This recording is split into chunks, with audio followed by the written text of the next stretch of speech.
My hands are just always, well, I take my dog for a walk every day. The recording has started. You didn't take him, he said he was Yeah. small. I love it. I don't know what that has to do with anything, but. So I did check into the.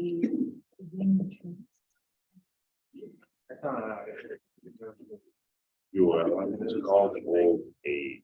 That's great. That's And I did go in and reviewed my. I must have just missed you.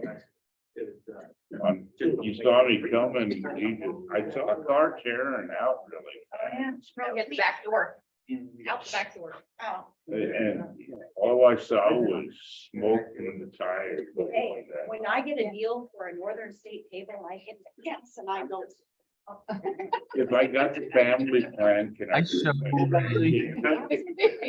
All right, good deal. Otherwise, I'm family. We'll run. Mayor, I show after 6 o'clock. I've got the recording started. Thank you, Bill. All right, it is March 1st. Can you believe it? We're in March. It's 6 p.m. and I am going to open the city council study session. And we don't have it listed here, but would you all accompany me? Say what's I pledge allegiance to the flag of the United States of America and to the republic for which it stands, one nation, under God, indivisible, with liberty and justice for all. Thank you. So we, the business tonight is our fire department, the levy business. So, oh, I'm going to turn it over to you. Yes. Yes. Okay. All right, so I put together the presentation on paper as well as electronically. We discussed this at the finance and information technology meeting last week. So this is a repeat of that with some additional information spread throughout. So on page 2, just want to first give a little bit of background. So the general fund is the city's largest fund, and there's a lot of things in the general fund. Legislative activity, judicial, executive, the finance department, IT, planning and development, engineering, law enforcement, EMS or fire and EMS services, and then a couple of other small areas. So our general revenue has to support all of those areas. And you can see from that table there, have a breakdown of our revenues and expenditures in the general fund. These numbers include updates that we're going to bring to council in our upcoming budget amendments that reflect all the changes through the end of the year and the labor negotiations. So you can see there, we still have some work to do to tighten up the budget as much as we can from what we already have done, and that there is no extra money in the general fund to provide additional fire and EMS services. And then on the right is just a breakdown of our expected revenues for 23 and 24. Our main sources are property tax, sales tax, and then you can also see their intergovernmental revenue, but those are generally a form of taxes, the EMS levy, and other funds we get from other governments. That's just a quick background of our overall funding sources in the general fund. On page 3 is a little bit farther breakdown on fire and EMS services. It makes up about 33% of the expenditures in the general fund. And then you can see the specific revenues that come in from our fire EMS. The county levy is really the biggest one, and then transportation fees as well. But again, the expenditures are greater than the revenues there. So our fire EMS services are funded by those general revenues in the general fund. Any questions about that quick overview? So in the 2024 revenue is expected, it's less than what we've taken in 2023. And in the services, it's, you know, I mean, all of it kind of adds up to being a bit more or less about 100,000 or 50,000. Is there a reason why it's not increasing if the community is growing? Which line? So it's page 2, and it's going to be like a number of them have a small decrease, such as charges for services. It was at 1422 or 1.422, Yeah. and it's at 1.372. Yeah, There's like there's- a $50,000 decrease, but would it be an increase if we look at growth or? There's a lot of line items in there, so we address, like in the budget, we have each individual line item. So something could be present in 23 and not expecting the revenues in 24. I don't know off the top of my head, but I do have it, all the support. Do you guys anticipate a decrease in 2024 of revenue coming in by 100 grand over what we had or what we anticipate 2023? That's correct. And that's, in generally, that's just because of the, I think there is probably something specific in there, but I don't have the backup with me. But I can certainly get that for you. Any other questions? No, I think that was a good question. So on page 4, Well, I have a question, but I don't even know that if it's even measurable at this point. But I do know that we've had to brown out Station 2 because we don't have people to fill the positions on certain days. So obviously that is revenue that's being lost by the department, by the city. And is there any way to measure, even though we're taking more calls, is it kind of a wash? Are we really taking in about the same? Or are we losing revenue through all of this? I mean, I know it's kind of a vague question and it's not really measurable, but I think it's something that needs to be taken into account or not. I don't know your expertise on that.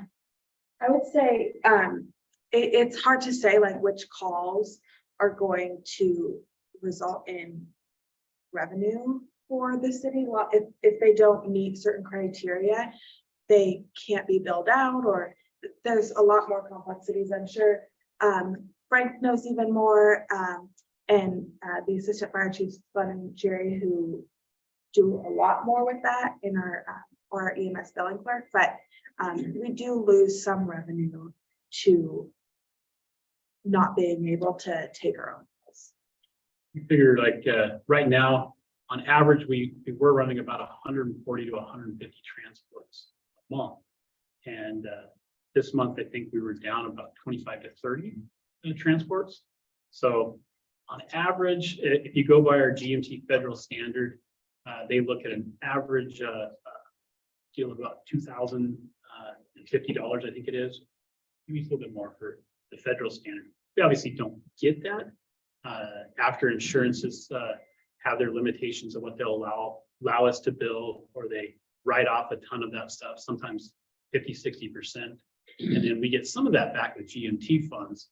So on a high end, you're looking at probably $60,000 a month that you could expect, or you could bill for, that we're missing out if we're losing 30 transports. But on the weekly reports that I send out that Charlie forwards to all of you, we're having anywhere from 24 to 70 or 80 hours a week. We're not able to fill scheduled shifts because of our staffing issues and concerns. So we are leaving some money on the table with transports, not that we're in the revenue generating business. We'd like to decrease our call volume if at all. But to maintain staff, I mean, we got to have that money if we want to keep Station 2 open to answer the calls. And so other cities are actually acquiring that funding and we're losing that funding, correct? And some of the, I think that first year, I think we had Mount Vernon and or Burlington come into the city for calls less than 15 times. And this last year, that was, I think, over 40 to 50 calls that have actually come into our area.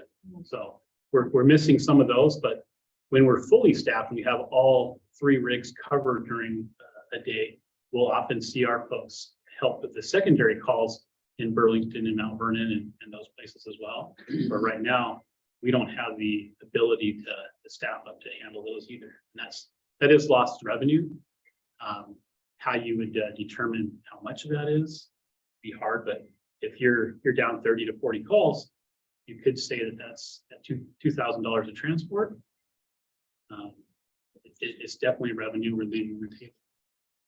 So if there's a call that goes in and for station 2 browned out, then another city is going to come in and take that call for us. And that's what's happening. And then is it $1,000 for transport or is it $2,000 for transport? The GMT federal standard that we base a lot of our stuff on is about $2,200 a call is what it costs us to run that. The transport fees on our website, as you can see, there are the same across the entire county. So we have a mandate by contract where we all bill the same, whether it's Anacortes, Mount Vernon, Burlington, us, or Arrow-Skagit. So if it's a BLS call, I want to say it's around $750 plus mileage. If it's an ALS call, it's a little bit more than that plus the mileage. And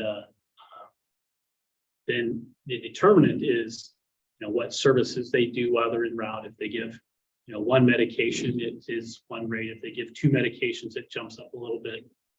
Rachel would be able to put that out for you exact, but an average transport with the mileage and everything is definitely over $1,000 usually.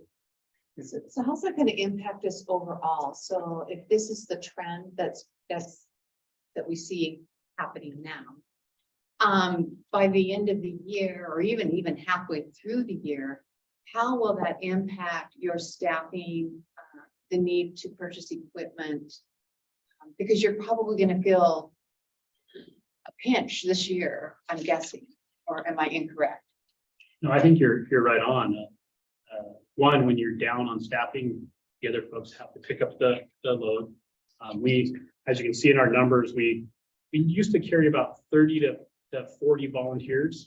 And even with our 2 academies that we did this last year with the ARPA funds, we're still down to 27. So we brought on 12 folks over the 2 academies plus the academy we did outside, bringing in some folks.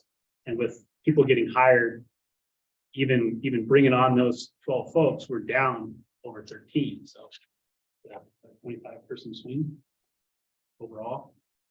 So when you normally staff 3 rigs and you're down 1, even one day or a majority of the time, that increases the amount of call load on the other 2 that are in service. So that kind of helps with hurts us with our retention and our morale, and puts a lot more burden on those volunteers that we have. Out of the 27, we have about 13 to 15 volunteers that really put in a ton of time and are some amazing people. And we want to keep those folks around too. So in the past, you've had between 40 and 45 volunteers, right?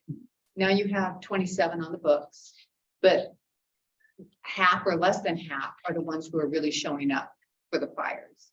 So you're significantly down in help. yeah, we have a core group of volunteers. All of our lieutenants and captains and our battalion chief are all part of that volunteer program, and they're all on scheduled shifts. So every 10th day, one of the lieutenants or captains is covering a night or a weekend away from their family and on top of their full-time jobs, and they're taking on a lot of that pressure and responsibility and doing an amazing job for us. And a lot of them are also taking extra shifts on top of their normal battalion shifts they used to cover, just to fill some of those open spots that we used to be able to fill with our residents or volunteers. So I think, that's really wonderful to hear that, but I guess just coming out of the background that I come out of, what I hear is burnout. And, that's, people need to be with their family. They need to be with their friends. That's a way of really rejuvenating yourself. And your staff, unfortunately, isn't able to really do that as it sits now. So what would it be like having 4 or even 8 more employees? What difference would that make in the morale, in the covering of the shifts, in the generated income that you need to keep moving forward as an efficient fire department? I think that would help tremendously. And that's what Kelly's helped me kind of put together some numbers of what that looks like. And in talking with Mr. Allen and Owen and the Public Safety Committee last year, that was what they asked us to do this year, is bring this forward as far as the levy lid lift. So then we talked again with the Finance Committee last week, and the issue is, you know, we're the only department in the city that relies on 70+% of our staffing is volunteers and on-call folks that come from home or are doing this on top of their normal jobs. So we've done such an amazing job for so many years. Now we're at the point where we gotta, as Klinger used to say, it's not if, it's when, and we need to start looking towards when we're gonna be able to do that and how we're gonna fund it. Well, we're at that point. Now, how do we make it happen, and how do we get the buy-off from you folks and the community to fund this and help us move forward in that direction? And because really if you look at the numbers here, I broke it down and Kelly has it on here between us and Burlington and Mount Vernon and Anacortes, the amount of call volume that we have versus the personnel that we have in comparison to them. We have 8 full-time line staff. Burlington has 24. Anacortes has 25. Mount Vernon has 50. Of course, they do a lot more call volume than us, but we've been on par with the Burlingtons and Anacorteses from year to year over the last decade. But we've been doing it for a lot less funds because we have phenomenal volunteers and part-timers that have stepped up. But now that those numbers are starting to diminish and we're having a harder time recruiting folks and getting people to come in and do the job and the training that's necessary, it's hard. And in this economy where we are now, where it's hard to staff even amazing jobs that are $150,000 a year, no one wants to come and do that work. It's hard to say, hey, we want you to come in and do this for next to free. It's tough. Chief, We have some good people that do it. I think you just hit it on the head, though, is at how much money, how much could we put out to other departments if necessary? Do the people, taxpayers, need to absorb $11 or $12 million in the next 5 years? That's why we're here. And I understand you want to run a first-class operation, but are there any alternatives to some of the unpleasant news I read? And I think, in order to staff all the seats that we're currently staffing that right now with the part-timers and the volunteers, we would need the 16 folks. And I, fiscally, I can't see that being an option. I don't think that the community could handle it. I don't think our as Kelly can show you here in the next few slides, the cap space is really not there.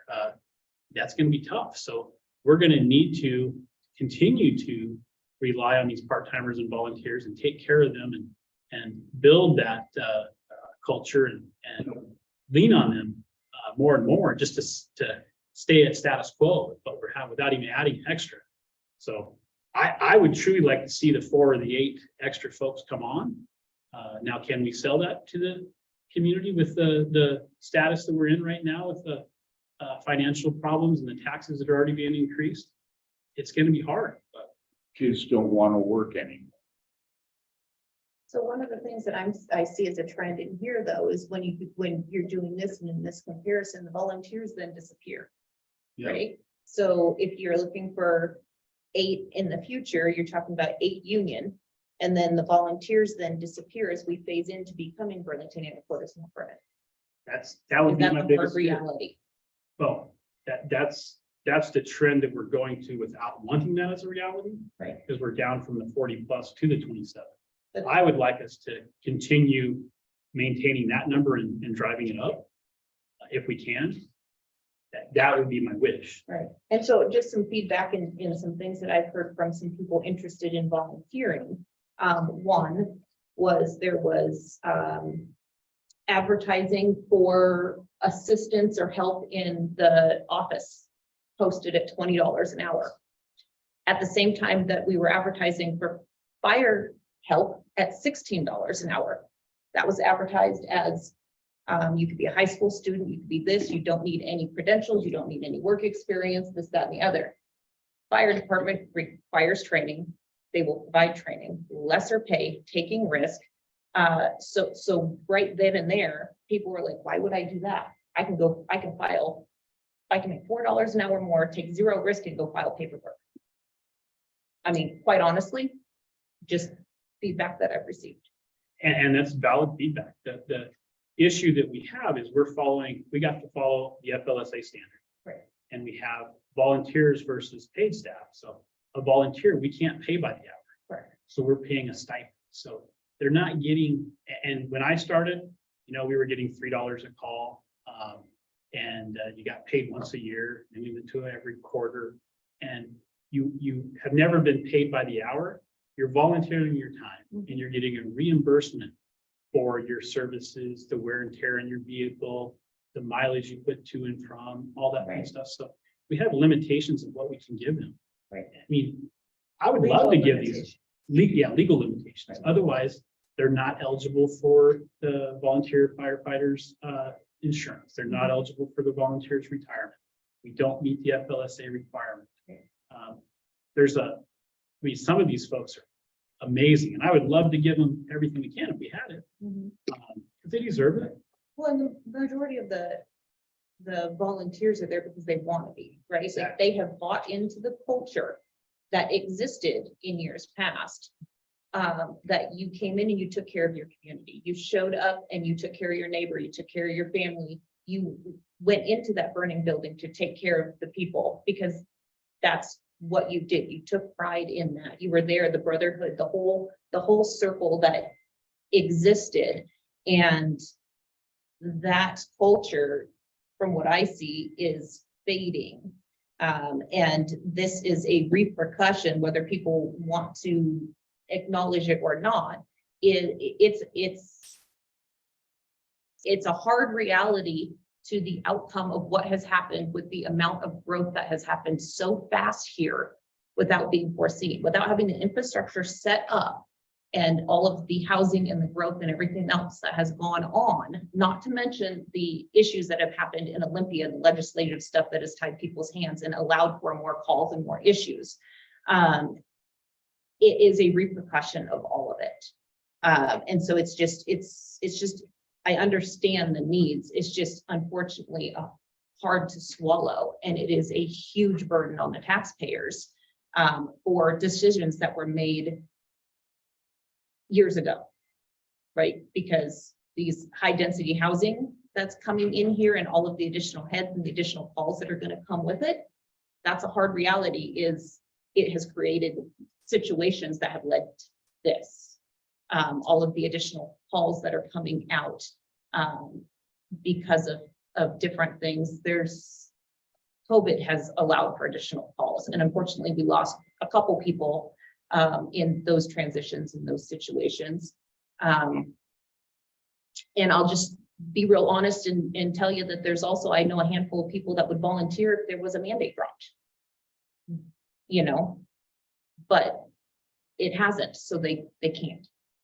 And that's just some of the feedback and some of the hard realities that we're in.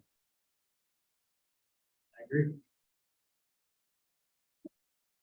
I've got a question for you, Frank. Yes, sir.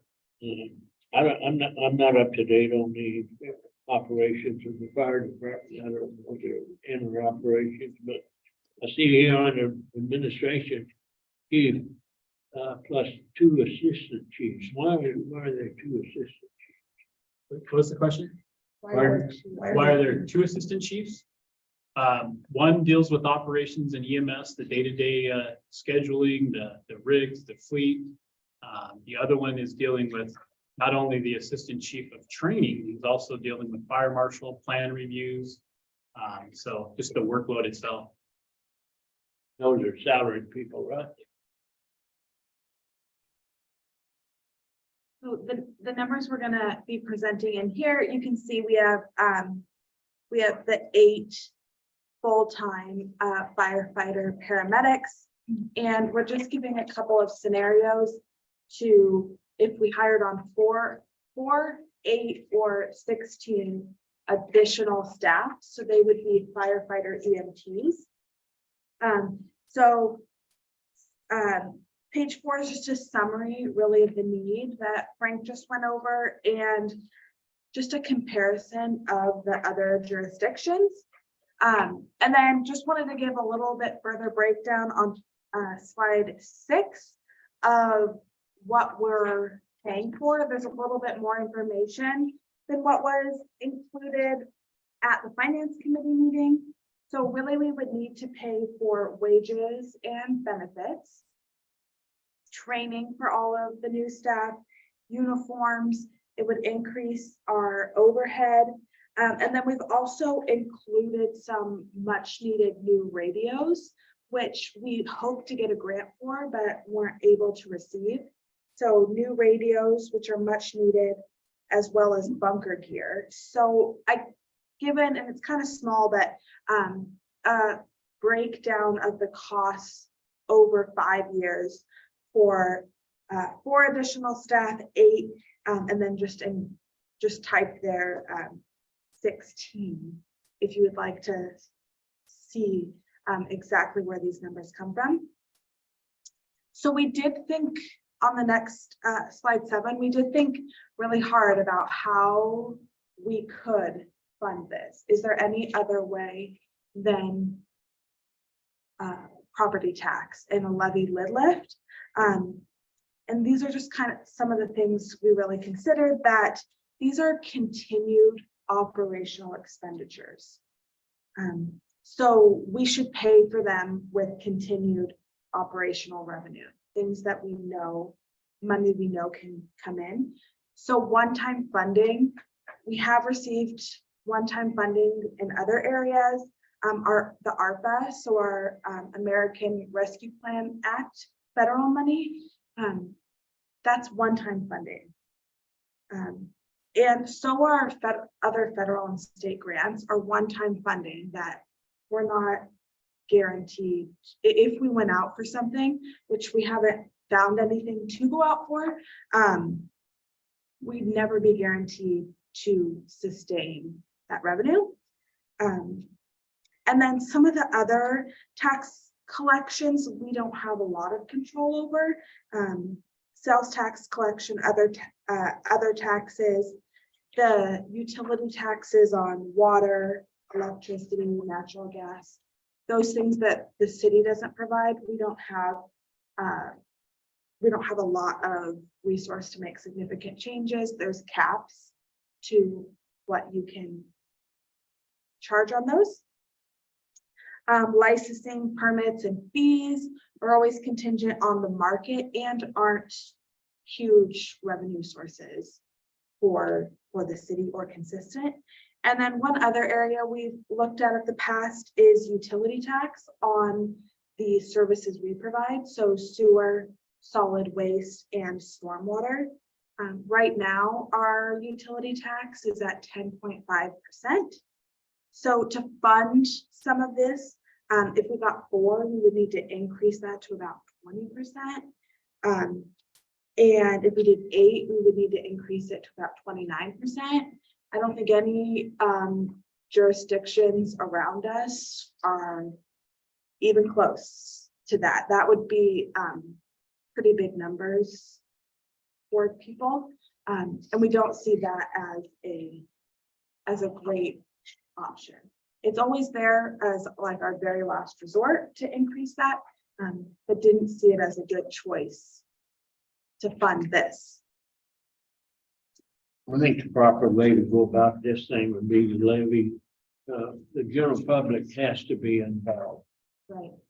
They need to vote on it. It needs to be their project, you know, and I think that's a proper way to go. That's the first shot at it, because I don't want to see the utility tax go up to 20% or whatever.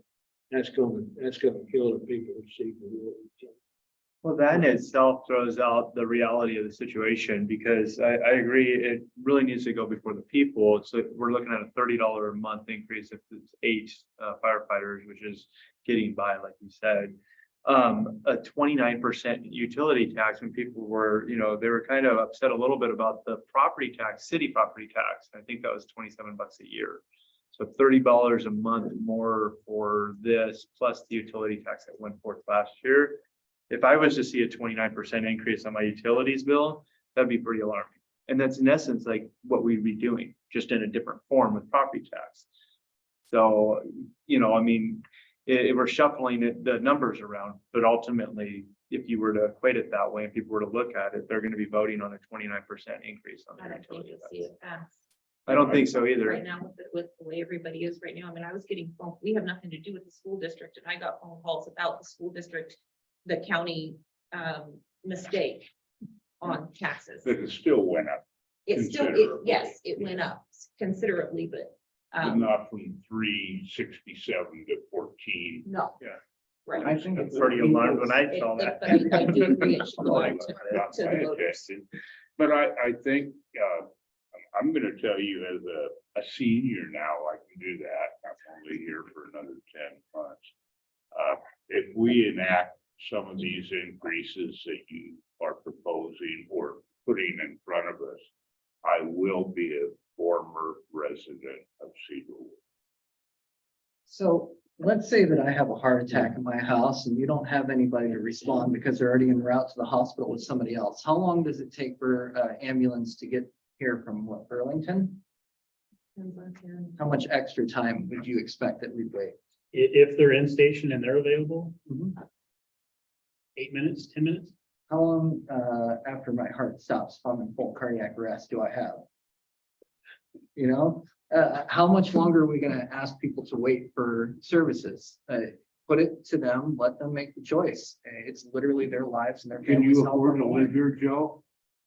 I can. and You're I'll make it young work. and you're working. What Yep. about other people that are stuck in lower And paying they jobs will and get to vote retired? as well, right? You want us all to leave? No, but I want them all to have a choice to vote on it. Let them have the choice. Well, I think that's okay, what I mean, everybody's in agreement on. it. you'll have to go to the voters. vote, Yes. but you know, don't be a smug young kid, you know, like, oh, I make good money, I can afford all this. Okay.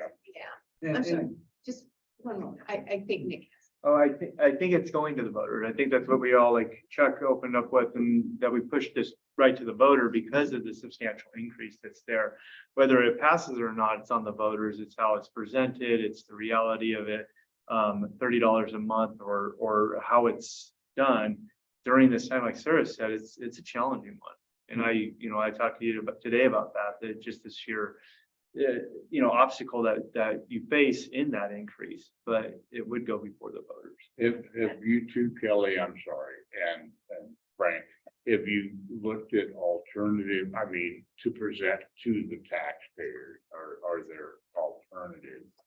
I think we just. Alternatives to property tax increase.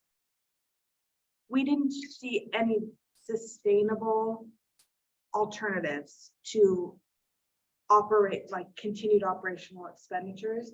One of the things Frank brought up in one of our planning meetings is, if you use a less sustainable revenue source, which we haven't even found, like we haven't found a grant or anyone else to support this.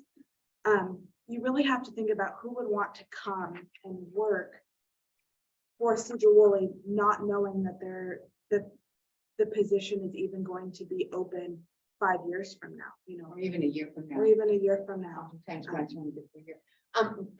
So Brendan, I see that you're online and I want to give you opportunity to make comment or ask questions if you like. I don't want to forget about you. Okay, I appreciate that. Thank you. I do have a couple of questions and a comment. Um, do we know what the time is to get someone that's brand new to being a volunteer to the point where they are sufficient enough to be on a shift? And then how long do volunteers usually stay a volunteer? Well, Recruit Academy is taking a little over 200 plus hours.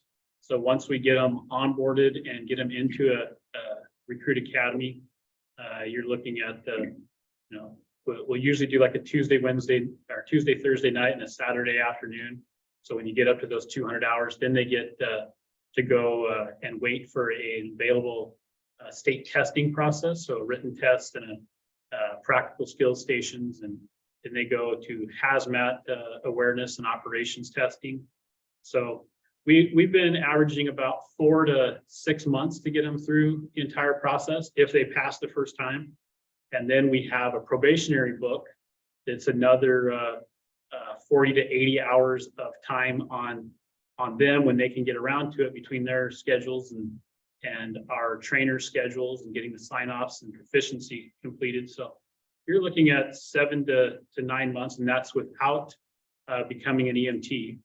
And with 80+% of our calls being EMS and us doing the transport, we're sending all those folks either first through EMT or right after that. So we're usually looking at a solid year to get someone to be able to be on the schedule and be fully functioning. And years ago, we would have volunteers. If you look at that, we talked about in the beginning, that core staff of 13 to 15 of those 27 volunteers, the majority of them are all firefighter and EMTs and have been around 10, 12, 15, 20 years plus.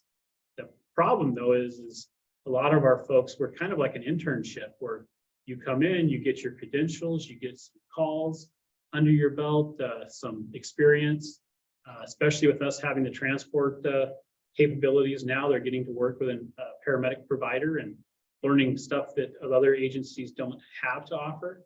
So they're very marketable. So with the staffing crisis that we're having in this region, in the state, that's where we've lost those 19 plus folks over the last year and a half.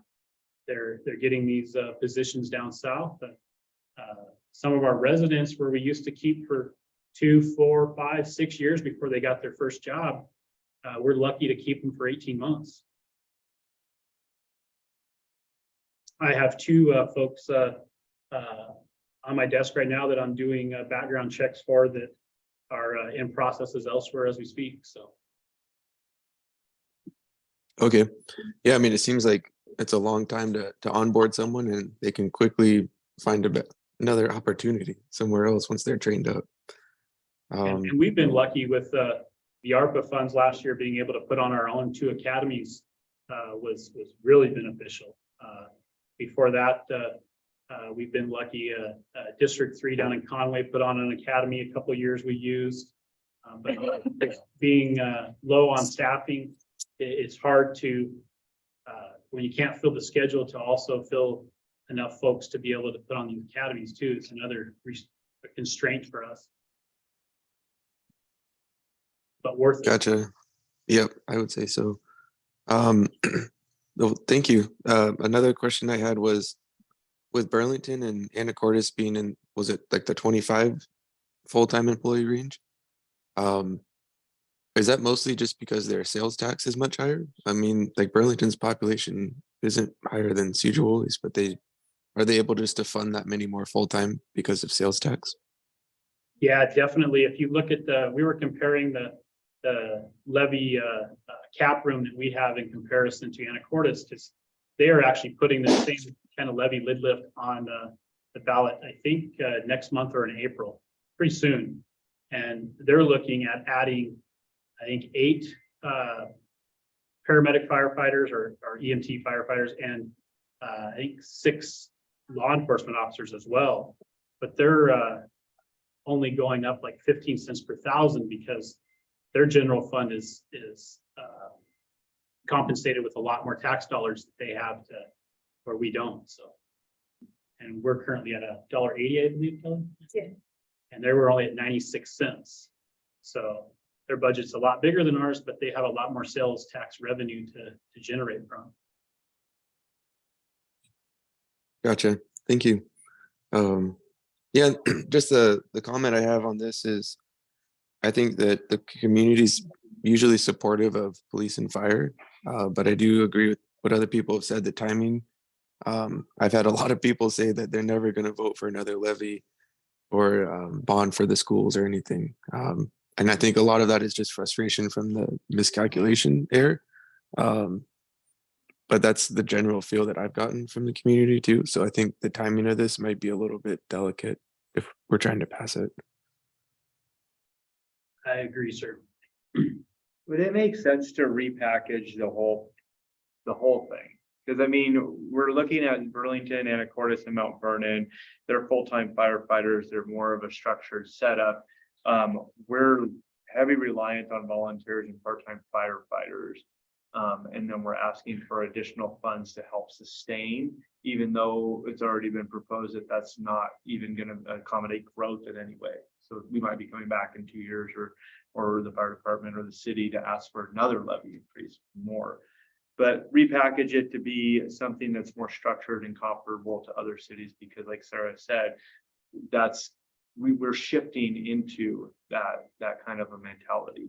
We want to have the volunteer staff here in training, but if we're reliant on that, then we're running into challenges. So if we were to do that, say, okay, well, we want 16 firefighters full-time and not the part-time ones, and then volunteers, it still leaves you a little shy on the thing, but you're structuring that in a way that's comparable with other cities. That makes sense? Right now, we're kind of like, we're trying to limp this along by asking for $30 more from all the residents, which is a tough ask for sure. But then that doesn't get us into tomorrow. That gets us today. And so next year, the year after, and especially if we have growth or anything that happens, we're going to run into this again. And already that, I think that, because I was shocked when I got my taxes, I was like, that's just like Brendan said, that feeling of that is already there. You can't take that back, even if there's a correction. It's just like, that's a shock. So a lot of people probably aren't gonna, look at that way. So would it be time to restructure how the fire department in Sedro-Woolley is and accommodate more full-time, using the part or the volunteers as more of a learning opportunity for them to move into fire departments or fire things? That was the case. The problem is you don't have enough now. Well, that's what we're, that's. Well, what that's we're what they're, proposing. that's what you're proposing. I mean, it doesn't change the numbers. It changes the proposal. So the numbers remain the same, but instead of like, okay, well, we're looking at limping this program along and keeping the status quo, it's presenting to the community that we have changed in the infrastructure is this, and this is what you would need in order to accommodate that structure. We're proposing moving from 8 full-time people to 12 or 16. Yeah. 16 full-time people, you would still have the 8 part-time and the 27 volunteers, and then 3 Assuming those administrators. numbers stay. Yeah, assuming they stay the same, which kind of sets us apart when you look at the graphs, because like you said, we're one of the onlys that have the volunteer. So that's a great training opportunity. It's a great advantage to all of Skagit and a lot of other places. But if we utilize that not as like, oh, we're volunteer reliant, but we're volunteer accommodated. You know what I mean? And that becomes an asset to not just draw in talent, but to draw in more volunteers for training purposes, because we're not asking so much of them, we're accommodating that growth and that learning experience. So you're just kind of repackaging how that looks, the appearance of that. Well, we're in the same position as the police department was 2 or 3 years ago. They solved their problem by running a levy, and Frank knows how much money he needs to operate on. And I'd say go for it with a levy, and if it don't work, then we have to do something else. But that would be the best way. And then you got the general public involved, and there's nobody that gets out of line or upset or the anarchy or whatever.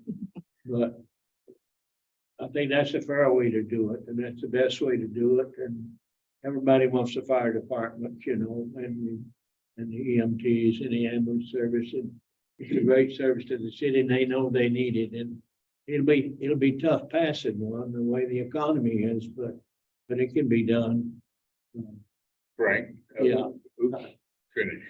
I'm finished. Frank, just a question now, with the growth going out to the west, what are your anticipations for a need for a new fire station?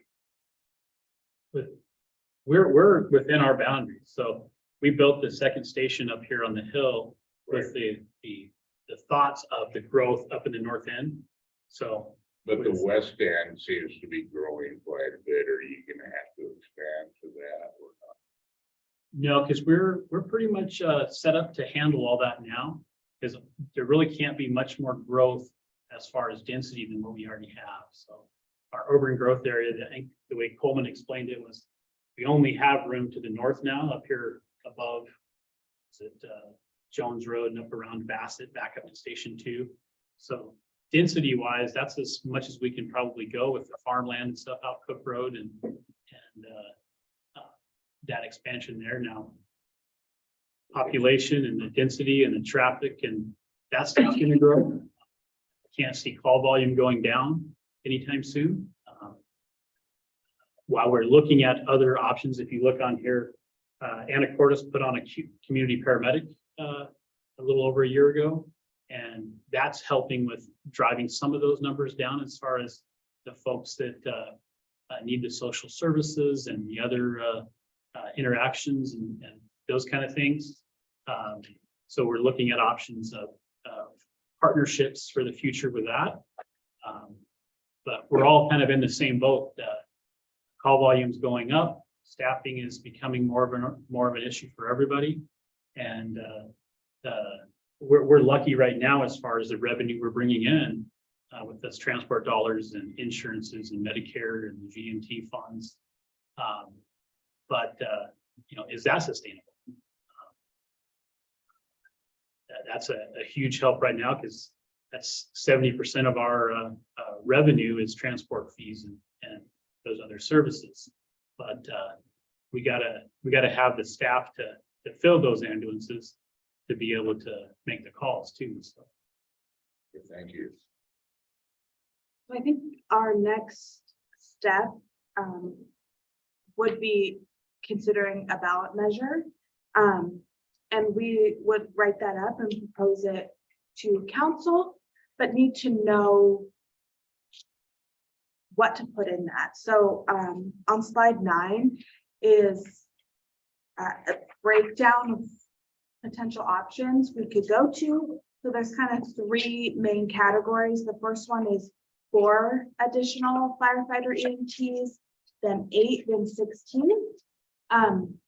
16 is kind of a long shot, and something we don't think we can get to, but 4 or 8 seems doable. So in each one of those, there's kind of 3 categories. So for the 8 additional firefighter EMTs, their option 4 is how much we would need to just break even after 5 years. So in the 6th year, the general fund would start to go negative for these services. Option 5 there is the dollar amount of additional levy we would need to break even at 10 years. And then in the 11th year, we would need to reconsider, do we need to do something else? And evaluate the general fund revenue at that time. And then option 6 there for the 8 additional firefighters is an amount that can get us through 10+ years. And of course, all these numbers are estimates, so we're just doing the best we can with the numbers we have. But really, it's deciding where on this scale we want to fall and what we want to ask from voters. Whether we go 4 paramedics or 8 paramedics, we don't recommend the bottom of that scale where we're in the negative at 5 years. That is not sustainable for the city. So I think what I was saying with the language part of that is that are you looking to word it in a way that we're desperate, we need the services? And that's what it kind of sounds like. And so kind of what I was talking about is more opportunity. We have an opportunity to to secure our fire department with 8 full-time or 4 full-time, whatever the council decides, as well as provide the training grounds for volunteers unlike anywhere else in the county. So I see it as an opportunity, and I see it as if we package this or put this forth to the voters, it doesn't need to be in desperation. It doesn't need to be in something where we're going to fail if we don't do this. It could be something where it's like, hey, we can secure the 8 or the 4 people in the fire department and provide the opportunity for more volunteers to come in. It'd be really cool if somehow we can figure out a way to get around that mandate, or if the mandate drops, which doesn't make any sense with today's information that we have, that the vaccines don't do anything and don't stop transmission. So it's pointless for our fire department to put themselves at risk utilizing that when there's provable data showing it does more harm than the good. So if that's out of the way, people can make the choice, and you would have a lot more volunteers, and you would have a solidified fire department bringing in like, hey, we're a training ground, we're a breeding ground for the best of the best. And so I see it as an opportunity, and that's how I would package it. There's certain things we have to include in the ballot measures. So like the wording that's put on the ballot doesn't leave a lot of room for additional explanation. There's, the sections, if you go to your the Website, pamphlet, maybe? well, if you go to the pamphlet, there'll be further explanation. But just numbers wise, there are things that we have to put on there. So we have to put on there the percent increase. So like here, option 6 is 8 additional firefighters, firefighter EMTs. And we would need an additional $1.4 million. And it would increase our levy, just the city's portion, 47%. So we would have to put in the ballot measure 47%. Can you put in there option 1, option 2, and option 3 being 0? So you can give them a 4-person, 8-person, so that they have choices, because a lot of times when people are looking at this, this is a service provided to them, right? Like nobody wants somebody to lose their life because they weren't able to get there on time and you're waiting for somebody from Burlington. I completely understand that. And I think our residents in our community understand that as well. There is a good support system in our community, but can we put 2 options on there for them? Because a lot of times you'll end up with 1. I don't know. That's the thing I'll ask. Yeah, we'll have to I think we would have to pay double. That'd be pretty minor in the grand scheme of things. Right. I think the question might be whether we can use the public, and how we describe that, but Right. we can certainly ask the In county. if it's the possible. language used, but if you can provide them with options and people feel that they have a choice, whether it's all or nothing, some people may say, looking at finances, I can't afford option 9, but I could probably afford option 5. You know what I mean? Like, we don't have to give them all of them, but if you give them 2 options, Would 2 you out of divide 3. our votes though that we receive? It seems like it would divide the votes that we received. And so even if, say, option 1 received the majority of votes, if it doesn't reach a certain percentage, we still lost. That's what I was just thinking about. I was Well, because wondering you if got to I have had over the- 50%, right? Right, you have to have a. So if you had we need 40% 50%. vote for option 2 and 40% vote for option 2, you'd have 80% in favor of increasing, but Would you then go to a second vote, or does it then Oh, just no, not I've pass? never seen I that. don't know, because I recall would- seeing something like this in the past, which is only why I bring it up. But I don't know how that works in a levy issue. It has to be on a general election. So our only chance this year is to get it on the November election. So we have to turn it in by August. It would get in the November election. So if it didn't pass, we would have to wait Another year. probably another year. I haven't looked at the 2024 election schedule. There might be something in there, but we would be pushing it out at least one more year. I'm pretty sure that we can't do, which would be great, if you could do like I just don't know if option you A, can. option B, And then. and then option C, nothing. 0. Yeah, I don't think you can do that, but we can definitely reach out to the county and ask them about putting multiple options on the ballot and just have that information. At least we Kelly, know. I just don't know. a quick question if I can. Can we go, I mean, does it have to be 4, 8, 16, or have you done any numbers on 6? The reason we did it in increments of the 4 is because we run 4 shifts. So we have an A, B, C, and D shift. And then the folks work 1 on, 3 off. And they have Kelly days or debit days on top of that. So for us, deployment wise, it makes more sense to be able to fill either 1 seat a day or 2 seats. I'm trying to think the way to sell it to the public. Are you looking from us to get one of these options, 1 through 9, before you guys to put on the ballot? Is that what you're basically asking for? And generally, options 7, 8, and 9, you don't fully, There's no way. yeah. We think we could spin our wheels all year long and know that that's where we need to fill all the seats. But we don't believe they're viable or will ever make it. The hard reality is that the business committee needs to get to work. Yeah. I mean, So, yeah. When you look at like Burlington, they have business, Anacortes has tourism and business, Mount Vernon has tourism, business and, retail.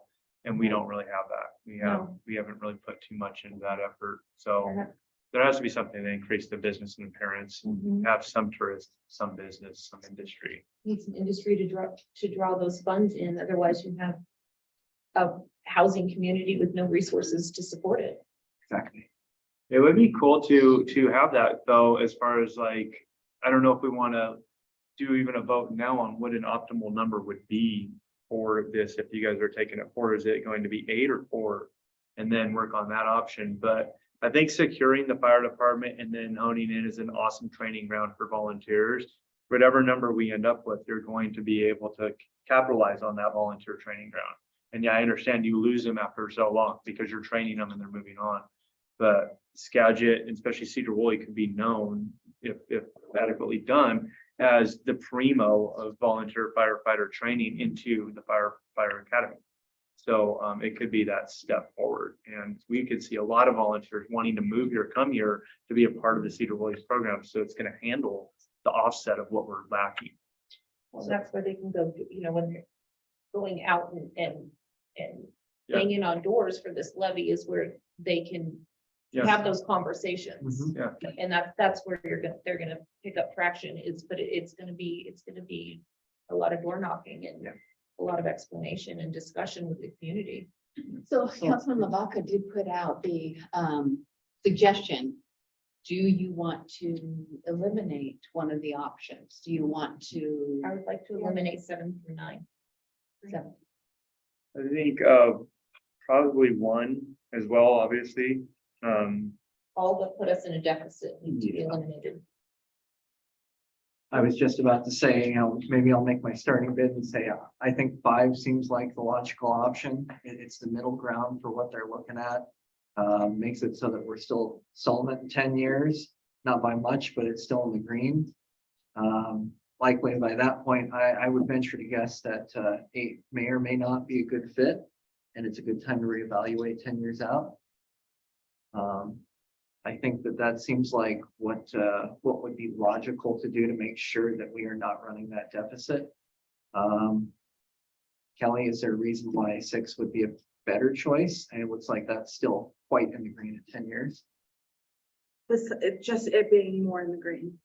We can, I just did these numbers, for option 5.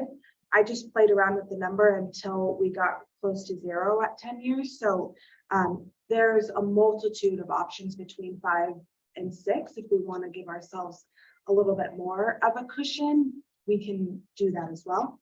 The main thing too is to get your thoughts on what we think we can get past with the voters. So the thing that we have to include on the ballot measure, and which we've confirmed with the county, is that line 24 levy percent increase. So for option 5, which I think we would recommend option 5 or 6, but we have to put on the ballot 45% increase to your Sedro-Woolley property tax. Right, and that's why my question about whether we do, because if you put 45, then you put 24.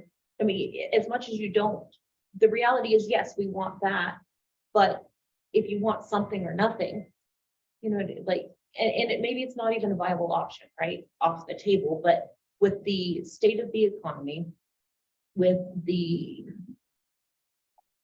comments that have been coming out just now after property taxes have come out, the increases and everything else, the hard reality is you're probably going to be lucky if you get option 3. Especially if it says 24% increase.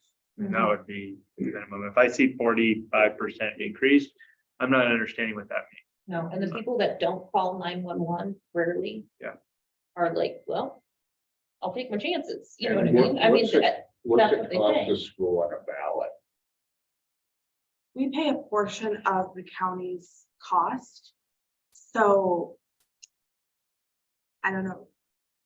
The more items on the ballots, then the less our costs, because we do pay a portion. As I understand, is that correct? Yeah, general elections tend to be less expensive for that reason. Yeah. Special election, if we just wanted our own, definitely be a lot. We can't So do it on this. we can't in this case, but yeah. I personally More than think 1,000. a 20-something percent increase will have a heck of a lot better chance of passing than a 45 or 40s. I wouldn't disagree with that. My curiosity is, will it be enough? Because it sounds like from talking to them that this still is going to have us short-staffed and burning people out, which is going to be a problem for the longevity of the service. You either pass the levy or you don't. Yeah. That's my Well, concern. So yeah, if it's 45 and they don't pass, Mhm. you're worse off. The thing is right now you said that 50 calls were taken over from us last year, right? At $2,200 a call, which people don't want to pay that, but $2,200 a call, it's $110,000. So we lost $110,000 and we're looking at increasing it by $1 million. So, you know, even if we've got the 4 and other cities are taking some of these calls, it's not like it's unacceptable to let them take some calls because we only got the 4. You know, nobody's going to be in their home without service and have that ability. There's always risks in life. So yeah, somebody might not be there immediately. If all of the Swiss cheeses line up and that passes all the way through where somebody has a heart attack and nobody's available to get to them, but that could happen. And we can't prevent everything by putting a bunch of dollars. So I would be thinking 3 would be a good 2 or 3, but I would be acceptable to 5 if the council wanted to do that. But I think it's hard for 40. If you see 45, you're not understanding what you're looking at. 45% increase. I think it'll be a hard sales pitch for them. I'm not going to disagree with you on that at all. I have a hard time saying that I want to do it. I'm more looking at the numbers of people that they have on staff, how the volunteers have been dwindling. As Sarah was saying earlier, the culture is going away of people volunteering. So I'm counting on the fact that we're going to continue to lose those numbers, not see them increase. I don't like that. I would love to see those numbers go up, but hearing the amount of training and the time it takes to onboard somebody, realistically, only someone who's probably quite interested in doing it for a career is going to do that. And how long do you stick around in a virtually unpaid position before you move on to working for, what was it, Snohomish Fire that was doing 6 figures, starting with a nice fat hiring bonus? And how long are people going to stick around on that? It's just easier to get a job if you have experience. So being the only volunteer training ground with the most volunteer experience and training in the county, and even if we really become well known in the region, would draw in talent and it'll encourage people, especially if we do a great job of, you know, in the time advertising that kind of position available to young people growing up in the trades. And I've positioned the idea of bringing our old ventures bleacher seats from down at the park to the fire training center, and then having parents and kids come there with popcorn and watch the tankers go up in flames and people put them out and things like that. And that, you know, kids, I want to be a firefighter when I grow up. How do I do that? Become a volunteer. And now you can get the training to go to Snohomish, which is fine. They don't need to all stay here, but we can train them in here. And that's going to solidify a lot of that volunteer base that we're leaning into, I think, if we can own it right. Frank, how many dorm rooms do you have available right now? Where do they live free? We have 13 rooms and they do live free. They get their rent, and then in lieu of that, they work 2 to 3 shifts a week. Plus they have to be in-house at least 4 nights. So even on their nights that they're not on the schedule, they backfill for engine responses, motor vehicle accidents, CPRs, and multiple calls at the same time. But I know on Dukesville, you have a TV room and you have a kitchen and That's one of my the. my son-in-law lived Yep. there for a few years, 3 years.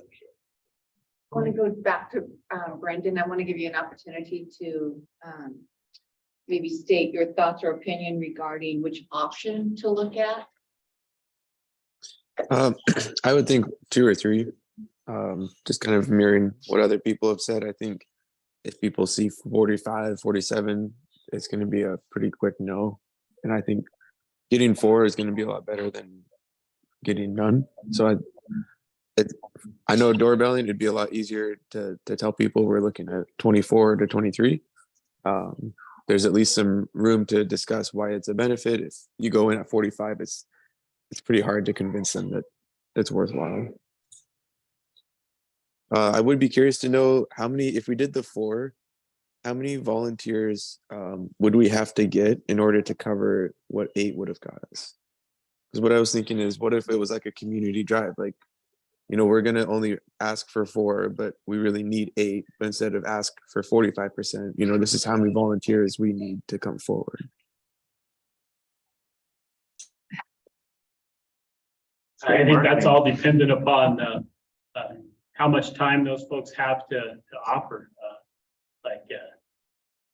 Right now, a full-time individual works 8 to 9 24-hour shifts a month. And we have some of our 27 volunteers that put in 24 to 30 hours a week on top of their normal jobs. And we have some of our volunteers that put in 3 hours a week for training and a couple calls here and there. So it's all subjective, depending on that individual and how much time we can get out of them. Every time they come through the door, we're excited to have them. So. Great marketing idea, Brendan. Yeah. As far as like, if you're doing the door knocking, you got a pamphlet, you also have an advertisement on there to apply for volunteer. Yeah, Volunteer, yeah. yeah, that's great. That's a good idea. Have a QR code on there that they can go right to the website and hear all the fun stuff. It kind of takes you into the community with business. You want good business for more tax revenue, but also with Parks and Rec, you want something for people to do should they move here to live in there.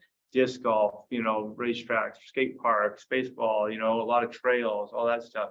So the community's got to be kind of appealing as well. Yeah. So if we did the 4, how long until we have to come back and ask for more? Well, with the 4, we're still down. Is it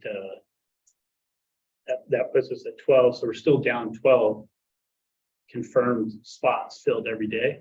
So we're already in a deficit. Now, if we could continue to keep these part-timers and volunteers active and increase those numbers, then we can stay status quo. So Subject to volunteers and growth and type of calls. And do you have an understanding on what we were spending in 2015, 2016 on response to what we're spending now on response? Is the cost gone up to respond to an average call? yes. So is there a way to? 2015, we weren't transporting. Yeah. We were a surge capacity transport only. So when county was out of rigs, we would sometimes do a BLS transport. I think that 2015 was our first year doing BLS transport. And I want to say we did 100 transports for the entire year. if we're looking at 2016 and 2017, the cost of, if you look at all, how many calls, like this year, we got 3,600, so 10 average a day, and it costs the fire department this much to be in service, you can divide that amongst the 365, right? And I get an idea of each call, even if some were called off, just get an average. And has that cost gone up for each response or down? And I think that would be an important thing to weigh out. And obviously you don't got the numbers in front of you, but to show that as the community has to tighten their belt, that the fire department is looking to chew off any fat that's around. If there is any, look at how we can save on various items and tanks and any of that area so that the calls cost isn't increasing exponentially as we're asking for more money and more people. But we're also, we're within reason of the cost from 2017 to the cost of 2022. If that makes any sense. It does, but you also got to remember that if you compare then till now, we went from pretty much all 90% volunteers to we brought on 8 full-time staff. So our budget went up $1.4 million in 1 year. Yeah. And hasn't gone down since. So maybe 2019 till now from when we started the program. But we also have to do the flip side of, prior to 2019, we were total general fund reliant, except for a few minor contracts here and there for services.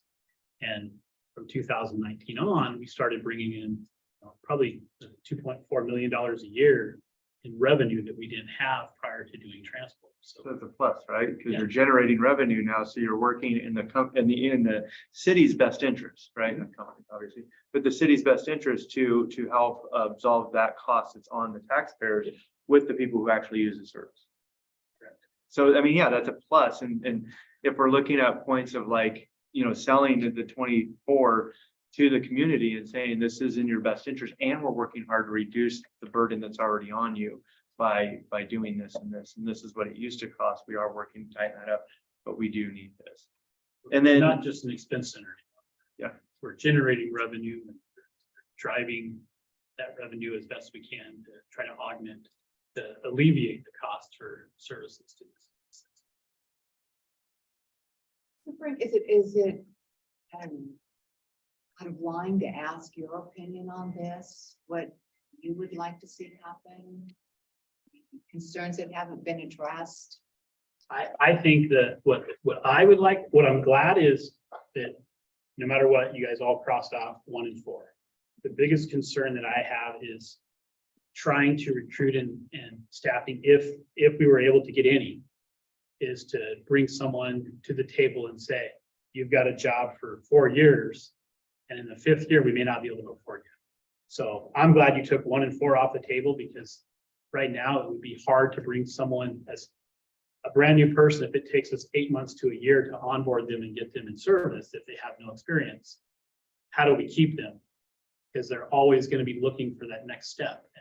And where we're already competing with the South counties of the world that are starting off at $100,000+ a year and paying these bonuses and having the unlimited overtime and opportunities, we're competing with that from the beginning. So to be looking at the other ones, that is a big weight off of my chest in the beginning. I would like to see the 8, but kind of with you guys as well. I know the 16 would never happen, and the 4 or the 8 is going to be tough no matter what in the climate that we are in. So no matter what, it's going to be a battle. It's going to be a lot of collaboration. It's going to be a lot of educating, whether it's going from citizens group to the Rotary to all these different folks to gaining advocates to help us and educating them on what we need and where we've been and what we're going to do for them. I don't think anything's guaranteed. So whether it's the 23% or the 47%, when I found out that has to go on there, that's going to be a hard sell. And I don't think this new county assessor statement is going to help us at all. I mean, I'm glad that we're not going on the ballot next month. So there's time, but it's not a battle that I'm looking forward to, but it's going to be an educational process to be able to gain that support. An uphill battle, I think. Well, ultimately, 23 or 24% of the levy isn't 24% of your property tax. And so once people understand that, it's about 2.5, 3 cups of coffee a month that you can get at Starbucks. And so you're looking at $14 an increase. I think that in explaining that, you'll have a much better time. We did 8 people in when did you say it was? 2016, right? Or 2015? We got the ambulances in there, but 2018, we got 8 more people. And so that was 5 years ago, and we're looking at a 10-year look back. So at that time, when you guys did that, you had to sell that to the community as well, right?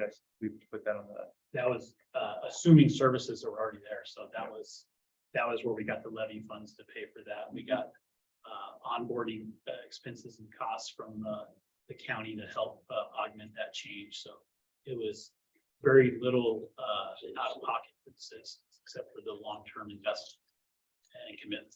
So now 5 years later, we're asking for additional people. It only goes to show the growth of the community in a short time. I'm wondering if maybe is somebody wanting to make a motion? Are you wanting to move forward with this, or what are your thoughts?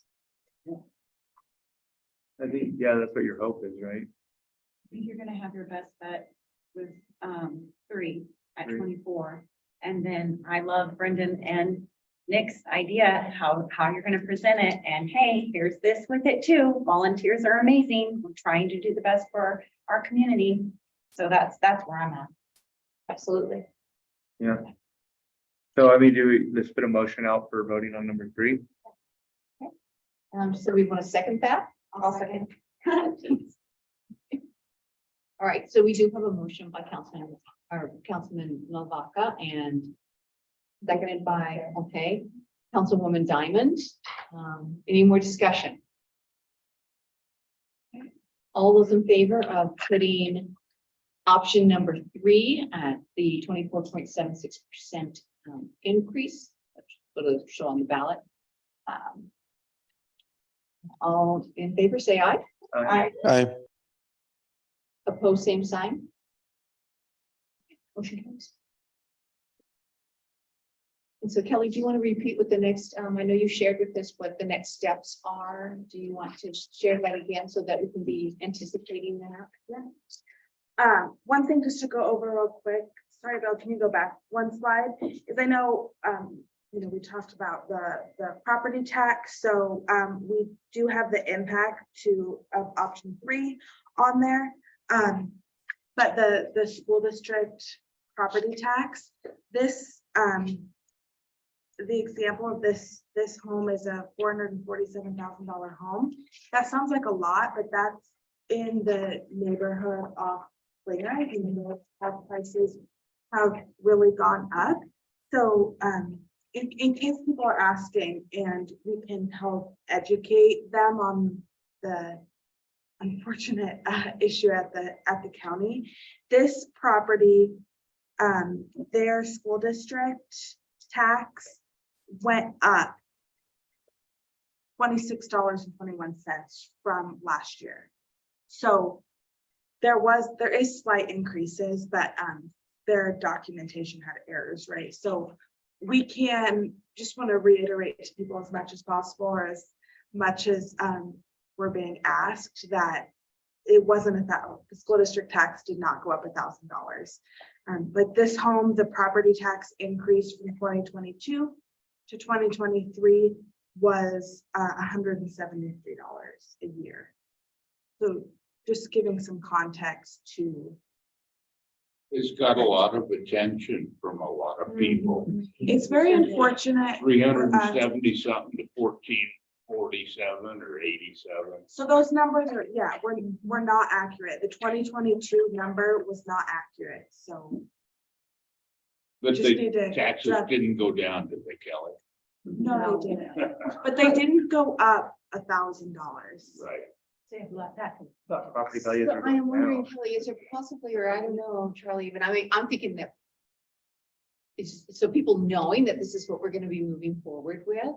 I think it might be valuable to have talking points.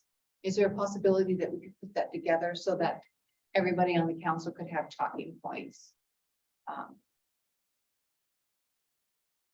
And maybe even questions that any of us may not be able to answer. How do we want to handle that? So it's You can not have it on awkward your for website. them or. You can have it on your website. We can't tell people how to vote, but we can inform people. I think it just needs to be as transparent as possible. I'm all about transparency. And that's what people deserve. And if, I'm happy if you have any questions about property tax that you think people are going to ask, to collect those questions in whatever format is easiest for you. And, you know, then work with Charlie and Frank and the mayor to write up some of those talking points, or we'll do our best to write it up in an easy to understand manner, although it's property tax. So. I'm sure the biggest is going to be the 24.76%. If we're able to explain that, that's really what I'm thinking about here, because that is really misleading. So what does that truly mean? What's that really gonna cost, you know, us in our tax dollars? I think that's a biggie. And I don't know, is it inappropriate to ask for a statement from the chief to go with it? Or? Definitely need something that says explicitly, this is from Sedro-Woolley's taxes, not your overall tax. Well, and it's not a 26% or 25% on our entire tax. It's on the, or it's Percentage of that. Yeah. a percentage of our. Yeah, that'll be the. And the school district would be smart to put in a disclaimer or explanation. I don't think it had anything to do with the school district. It didn't, it was in the county. But if you had your information on your website, it's just a reference to your website for any. But not everybody Even wants a chat. to.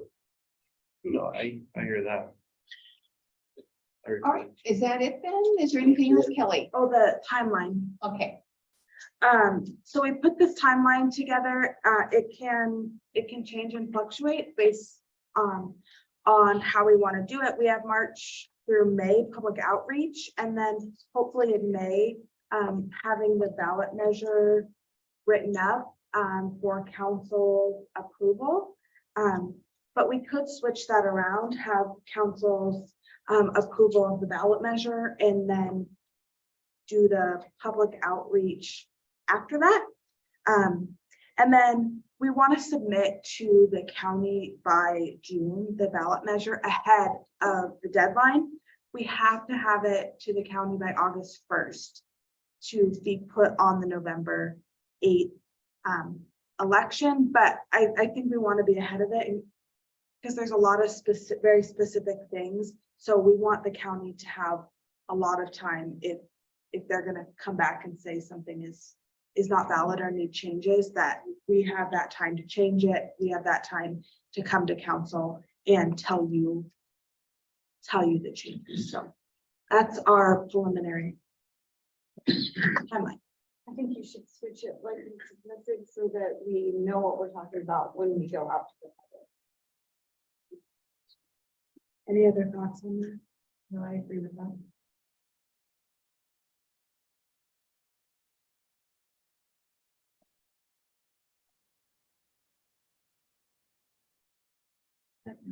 thank you, Kelly.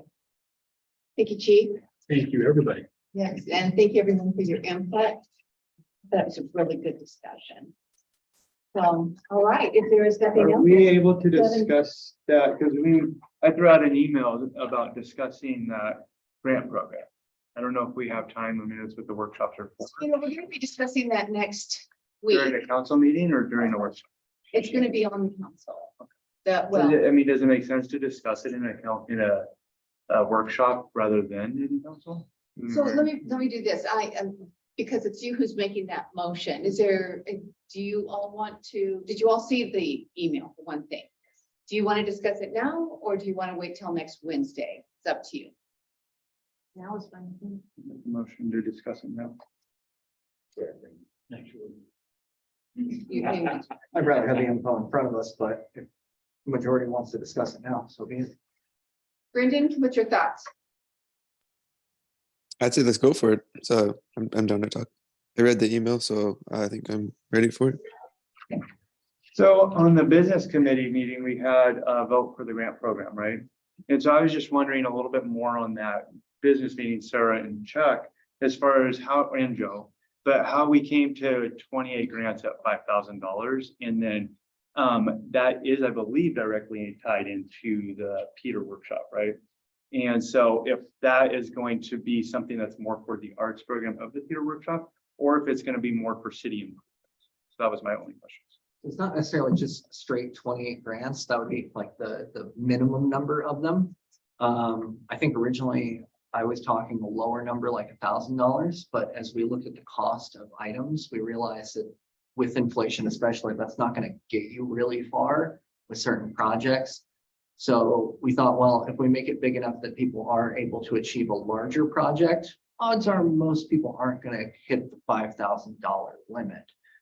It just makes it so that for those larger things, it is a possibility. We're not ruling it out because there's not many, if any, programs that I found that even offer this option. So to me, that was the benefit of the higher number. I have a question. Is it for downtown businesses who might have been hurt or impacted by COVID? Or is it for art and murals and things like that? How, and then who will be deciding who gets these grants? So I don't know how much you guys remember about what I put in the packet in, I think it was November 11th last year.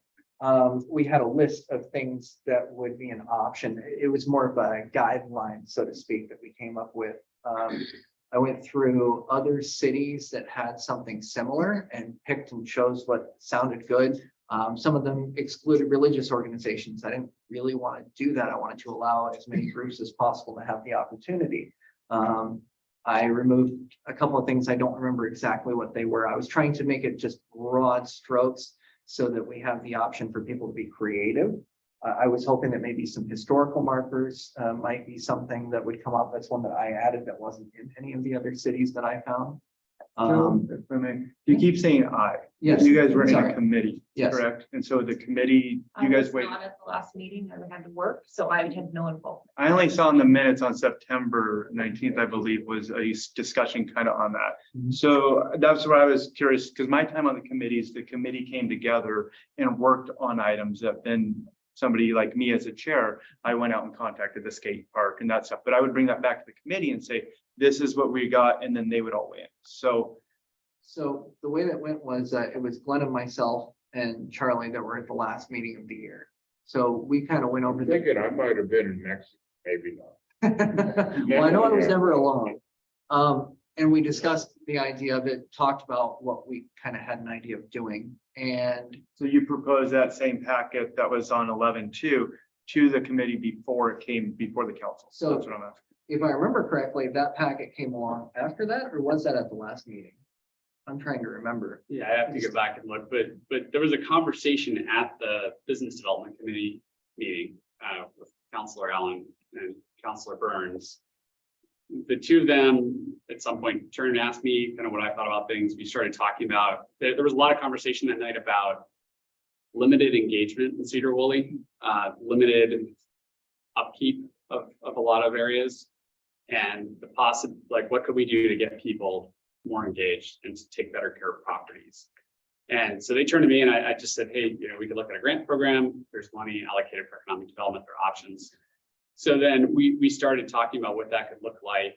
And there was a set of ideas drawn up and that was brought to the full council in a work session. I believe that was on the 2nd. I believe that's what Councilor Burns delivered to the council at that time. It seemed to The be. council didn't vote on it, though.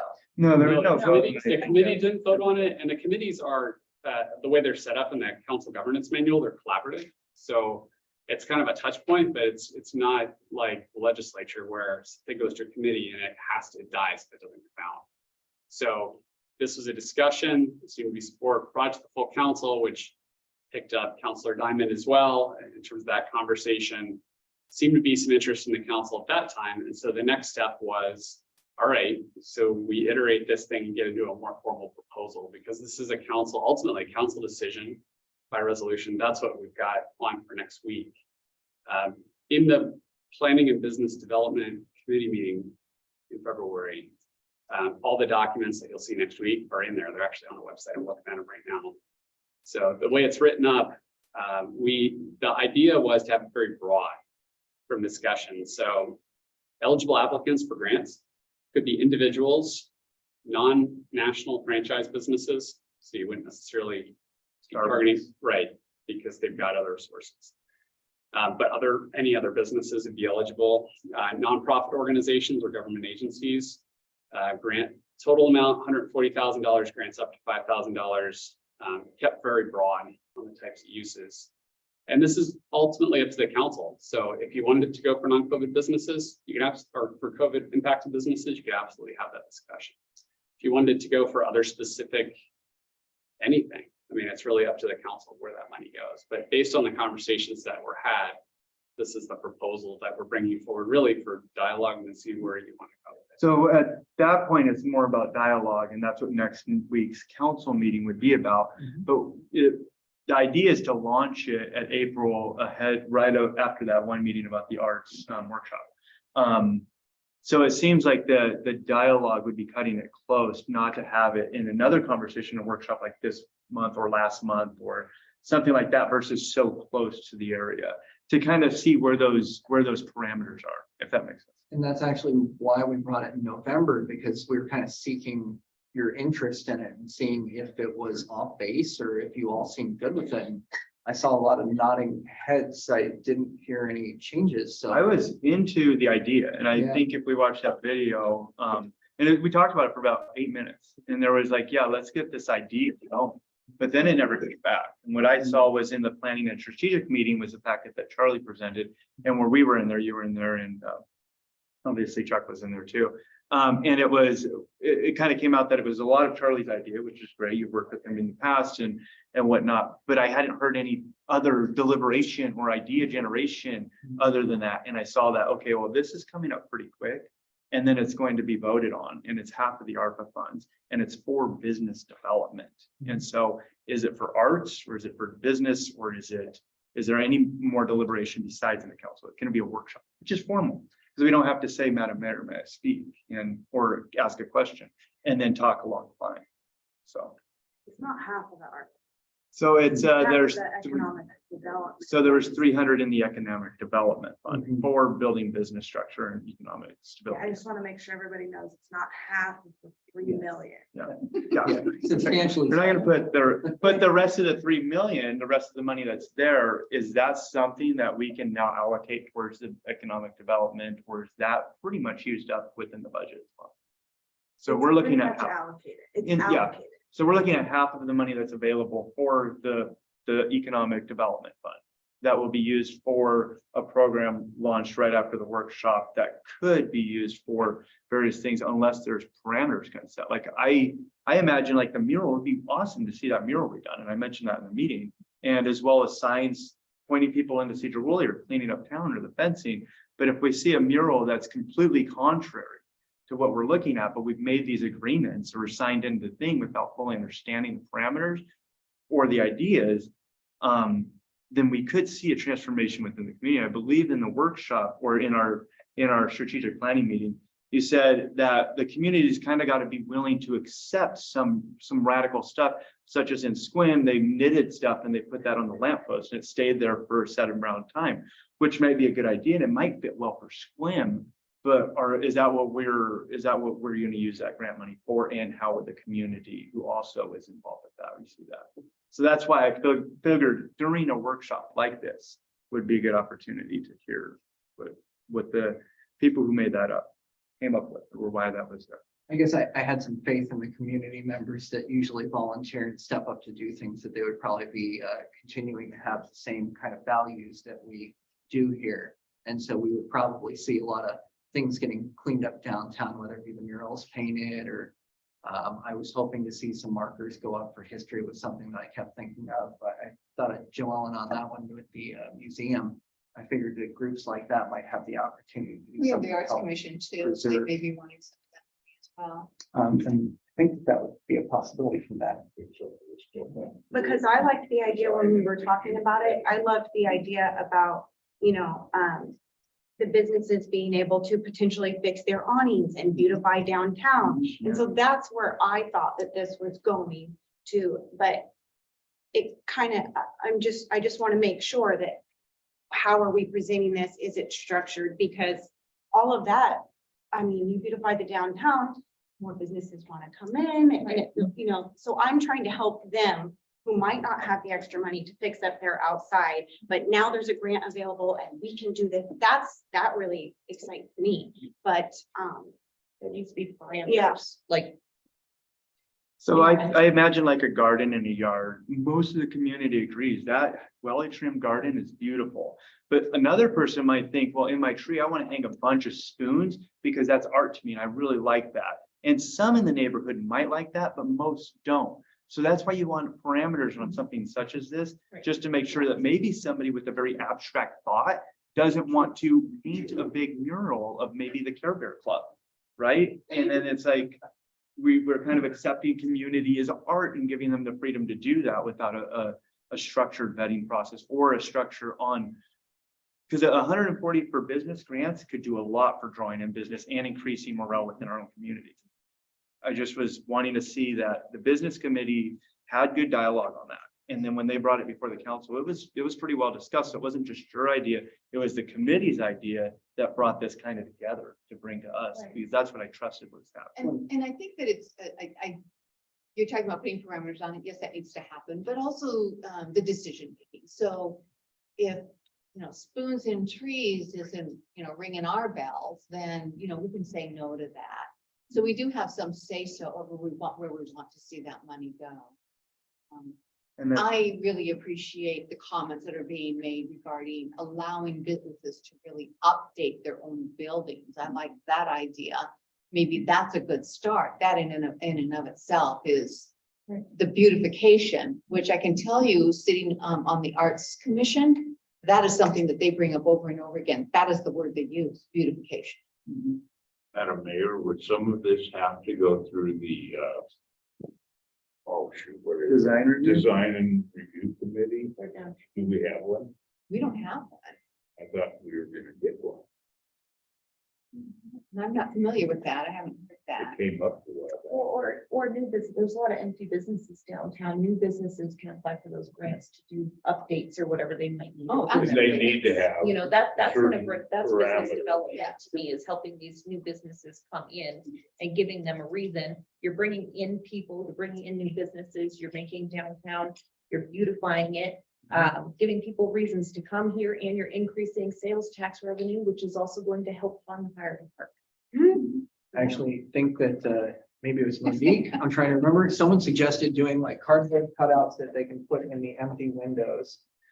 Just to make it so that it looks a little bit nicer while it's vacant, just something to church it up, so to speak.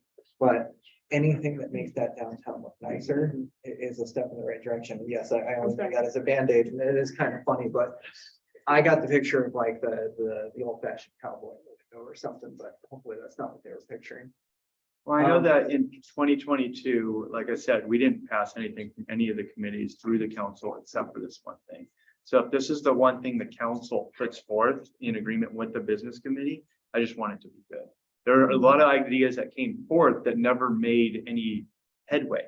And if that's what we're here to do, is to create a better community, as the council represents the 12,000 people here. And then the mayor obviously represents that in a CEO executive level. And then the council is kind of there to kind of like, yeah, you are representing us and steering that kind of along to make sure that that all works out. And that's kind of how the whole thing works out. So making sure that ideas that if that's their legacy for 2022, hopefully 2023, we have a much better experience on the committees with running down some ideas and having a little bit more forum there.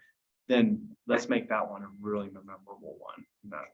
And I probably wasn't explicit enough in November in the, hey, what do you guys think? What are your ideas? What do you want to see change? What do you want to add? What do you want to take away? Because that is important. You're right. I should have been much more explicit in that sense, that I was concerned at that point. Are you interested, or are we working up the right tree here? I'm glad to hear that you all are interested in helping the businesses downtown, letting them use this in part for cleaning up. That was something I was concerned about, it being legal, actually, And so I was happy that Charlie confirmed we were allowed to do that. Because a lot of times, to my knowledge, governments can't necessarily get involved in that. That was one of the things we were running up against was, what can we spend the money on? Oh, You know, I've heard all of this before. For the last 7 years, I've heard the same conversation you know, and nothing ever happened. You're not If gonna we get voted it. anywhere. These landlords own these buildings. It's their responsibility to clean them up. And it's not gonna happen unless we put the pressure on them. I don't know how we can do that, but you're not gonna accomplish anything unless you get them involved. And they're gonna raise their, if they have to put out money, they'll raise their rent, you know. For the people who are there, right? It's something that's been talked about for the last 7 years, and a lot of money went to the downtown group, and I don't know where it went. Was it blown or something? They used it, but they didn't, They didn't do nothing. well, they did, but they didn't continue to generate funds to Yeah. keep going. But this is a situation where the business committee has brought this forward along with the finance committee. I think they worked on it too. So the committee has brought this forward and they want to see this move forward. And I think that's a good idea. I don't think the city should, the city should pay for all this. I think property owners should. The only building I've seen that it looks a lot better and they've done work on is all of it. And I watched them clean that up, all the outside and the windows, and it looks nice.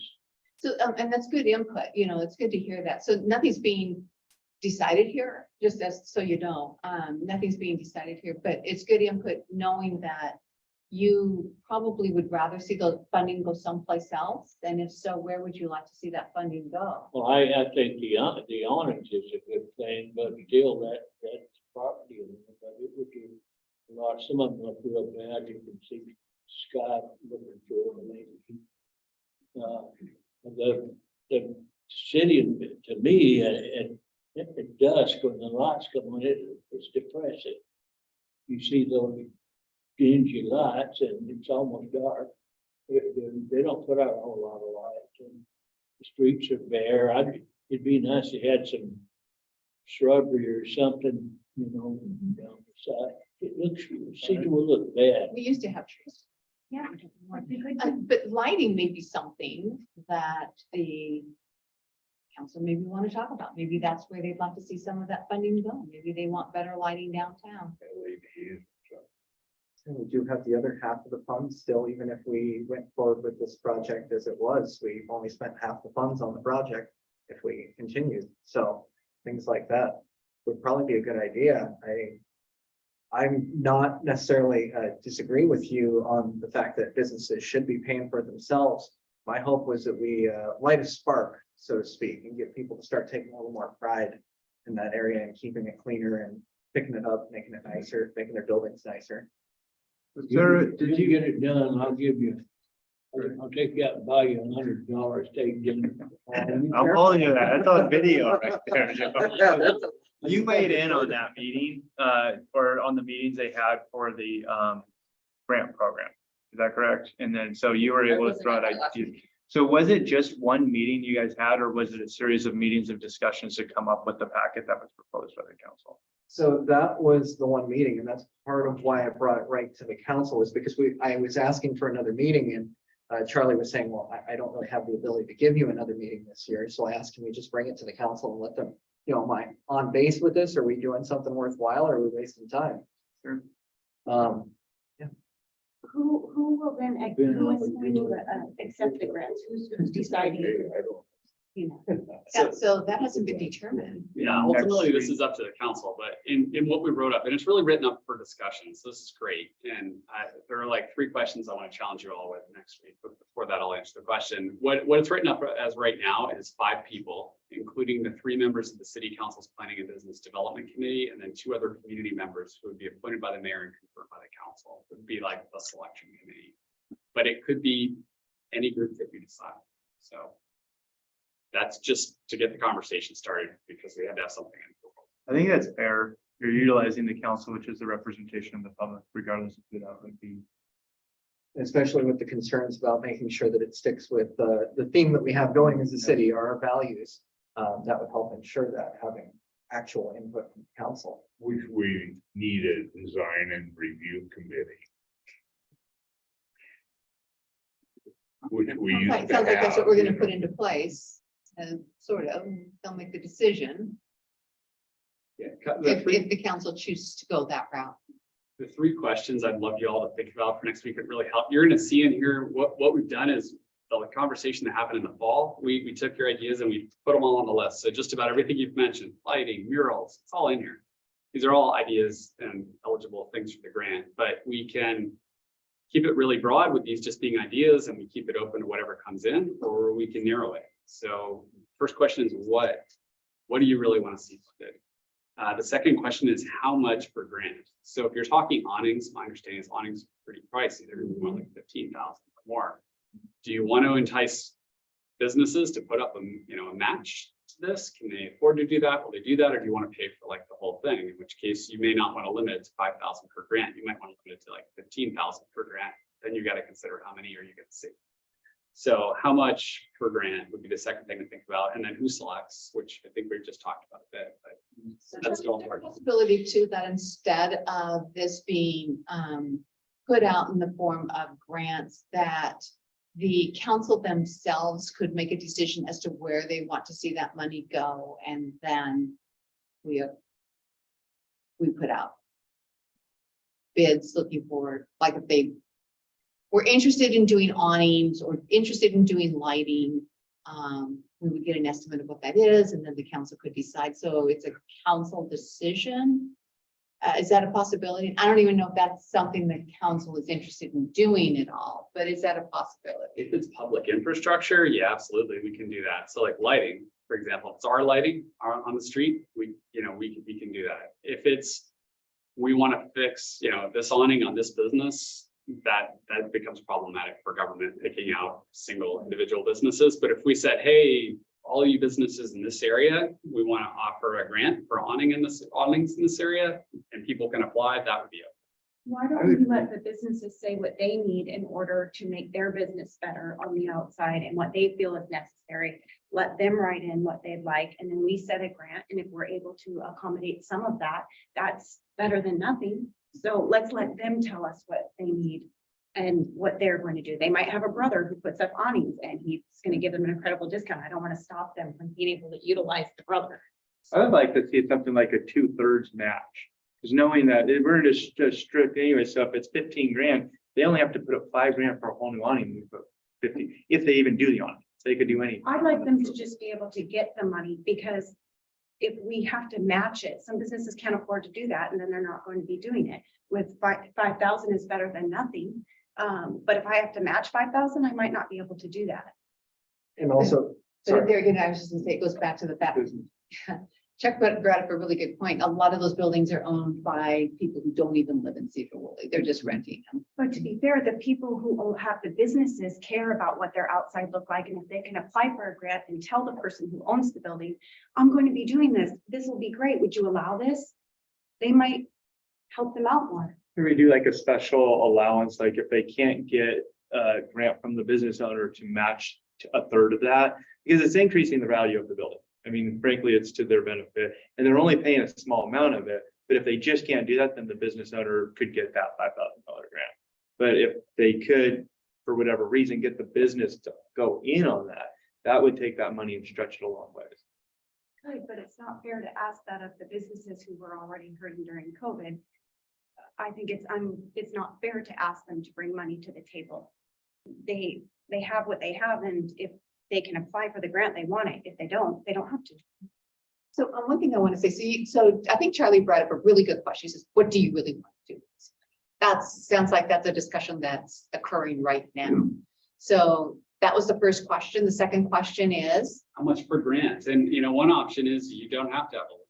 You could say we have $140,000, come apply for it. And granted, you might get a whole bunch of huge grant requests and find that you can only fund like one. So that could be really tough, but you could do that. and the third question? Who selects? Who makes the decision? So, if the council wants to be hands-on with this, I would recommend, for example, if you did put all the money out there and just said, come and get it and see what people ask for, that the council be the decision maker on that. You could defer that to everybody else, but the reality is, if we're signing a contract anyway for over $50,000, it's got to come to you. So it makes sense for that to be with the council. And I think it's really exciting to think about the April 19th event. I think that might really generate some great interest in wanting to do some exciting things here in Sedro-Woolley. So I'm looking forward to that. I'm sorry, Chuck, go ahead. It's hard to talk to the owner because those buildings are owned by more than one people, and there's a group of people own. You could sit down and talk to the owner of those buildings, and maybe you could work out something, but my gosh, I don't think it's gonna happen. I just don't. I wish you would. So I just take the dynamite and roll the whole damn town and start over. part of my concern was getting those bigger ticket items funded by people or us putting the money into 3 or 4 projects for somebody. So that's part of why I wanted it to be so broad with being able to do murals or other things, just history in general, anything you can think of to make it look a little nicer downtown, because sometimes the small things add up. I wasn't necessarily expecting it to be a big one. If that's what you all want to do, I get it. There's plenty of awnings downtown I see leaking and having other issues. I'm sure if we could walk around downtown, all this come up with 20 other things we think we should spend the money on too, but I'm hoping to see this go a lot further or be spread out more so that we're not ending up with a whole bunch of money going to 1 or 2 projects. But is that what you all were thinking was better? No, I'm not. So COVID was difficult for a lot of businesses. But to give a business a large amount of money just because is not, in my mind, a wise idea. Smaller ability to beautify the town. Some of that goes to businesses, some of that goes to the community as far as like shrubs, like Chuck was saying, and or it's a hard sell to say a lamp post or something like that, because that's expensive. And anything that the city does is expensive. So business owners doing it themselves, it does stretch that dollar. But it's about beautifying the whole as a whole to inspire and create more. One of the stipulations we did put in it, I think I brought this up at that meeting, was that it is not to cover labor unless there is not a reasonable ability for you to find someone to do it. In other words, this is meant to be people volunteering their time. In that, you end up with the challenge with labor quality, I gotta say. So, and that brings you back to like the art idea. It's like, well, I think if I do this and create this thing, it's gonna work out. But then when you get there, you realize, oh, they put a bunch of spoons in the tree. It sounded like they were gonna do a metallic sculpture or something, and it wasn't exactly what they did at all. But you're stuck with it. So, yeah, you gotta look at quality, craftsmanship, skill set. I'd like to see, so does that mean that if I said that I wanted to paint a building that the painter says, okay, but this is the cost for the paint and this is how much, so I couldn't get it done then because I'm not gonna go out there and be able to. I guess that is how it's currently worded, is that would restrict it. And we can broaden that wording or make it suggested that it's not for labor. That's something I was kind of curious what you all would think about, because Run into the same issue with the awnings, Yeah, because the I majority of can't come up. some owners just can't and put up the awnings and they're not capable. I think that would fall It's under skilled the, labor. yeah, if it's something that you can't do yourself, if it's something you're not capable of doing, I believe that would fall under the wording that we have. Am I correct in that? I believe so. I Okay, it's been a while since I've read through the whole thing, written what we did. I read a lot of these, I'm gonna be honest, so it was a ridiculous amount of reading through what different cities had done to kind of get an idea of what might go into that. Yeah, it says grant funds are provided for project materials, except in circumstances where specialty labor not locally available is needed to complete the project. So that's the way it's written. Maybe we should remove the not locally available. Yeah, I'd like to be able, if they found a source and they could use it, I'd like for them to be able to pay for that as part of their grant if they were able to do it. Hinder them. I think it's the only way you'll get anything done is talk to the owners and I know one group in town, when this COVID thing, they were shut down and the landlord didn't charge them any rent. And there is a few good landlords, but you ain't gonna make no headway unless you make a deal with them. You can't just go and do what you want to do to their building. It doesn't work. I wish you luck. I'll buy you that dang dinner too, son, when I see all this happen. I hope it does. Almost 8 o'clock. You got 3 good questions to think about, so this conversation can continue next Wednesday and look forward to that. Yeah. Yes. Just really quickly, one, April doesn't have to be a hard and fast deadline for launching this. So, if we need more time, take it. Is that April 9th? April 19th is when we have Peter Kagyama coming to kind of get a lot of collaboration around ideas going in the community. And ideally, we would launch a grant program like on the heels of that, but we don't have to. Like, independent of that, there's actually a grant that's part of that workshop. It's a $500 grant, and somebody gets it and they go out and they do a project in the community, and it's voted on by the room. There'll be like 10 different projects that are on the list that don't get funded. And those people will go out and start doing stuff with some of that. With parameters. We don't, That one it's the went community, the community sets the parameter. I mean, it's basically the community can do whatever's legal. So. So on that one, it seems like that they would have the ability, like having that grant go roll over right after that. I would like to see what the ideas are at that workshop and what the community coming up with, because you don't know. And like you said, I looked into Peter a bit at different areas that he's worked in. And some of it's very practical and some of it's kind of far out. And I think you mentioned one marrying the city, right? To marry the city, do you get alimony if you get divorced? I mean, are we legally bound? I mean, is that even an ethically sound thing? And is that what we want to be doing? So that's just one of many different things that maybe he is inspired with his creativity. And so to know what is inspired within the creativity of that workshop, that would kind of help define the parameters of the grants going forward. But without seeing what people might come out with those ideas, or what he might inspire other people into thinking forward, we just don't know. I'm curious as well to see what comes out of the community. There we go. So that would be the good part of the council having some oversight, approving them. Or having putting together a community. Just one last thing on ARPA. I mean, we're not going to see ARPA again. So this is a really valuable opportunity. And to Councilmember Owen's point, this has been talked about a lot, but I think the difference now is that there's actually money available to do something. And so I think it's important to pick wisely and make sure that's impactful. So I really appreciate the conversation.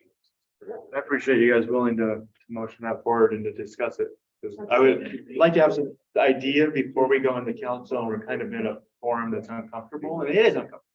Honestly, this is a lot more comfortable. It's a lot more. Really having anybody sitting out Right? here. Well, and the reality is, as far as where I'm coming from, when we're talking about funds for economic development and business development, I'm personally not thinking about a mural, and I'm not thinking about somebody coming by and sweeping the sidewalks. I'm thinking of how can we provide for businesses an opportunity that they can take advantage of to grow their business, to bring people into their stores, to increase foot traffic, to beautify their businesses, which is in turn going to beautify our city, which is in turn going to bring people into their stores, which is going to create sales tax revenue, which is going to help fund our departments and the infrastructure that we so badly need. So I'm just looking at the bottom line, big picture of where is this money going to be useful, and not I want to paint flowers on the building. I don't, yeah. We have Are you so many. looking at advertisement? We have a lot of Different- That innovative would be businesses here. correct. That would be, Right. advertising would be, that can bring people in us. It's not just shoppers though. It's not just sales tax, it's talent. Right. It's, I mean, people coming in with incredible ideas to create a business. We got that Right. park trail. We put up an electric bike rental, or somebody does that, and breweries along the way, which we voted on. That's fun activities and that's creativity, or talent as engineers or And new then, firms. and then Frank can go pick up those bikes when he's going on the calls down the road and Right. bring them back because they all There you go. disappear. Thank you, by the way. Okay, so it's almost 8 o'clock. You have something to think about. This is really, I agree, this is really a great discussion. Fascinating. And Brendan, do you have one last word? We've kind of excluded you from this discussion. Got 1 minute. Nope, I'm good. Thank you. Okay, with that, we're adjourned. Have a good night, everybody. Thank you. Bye.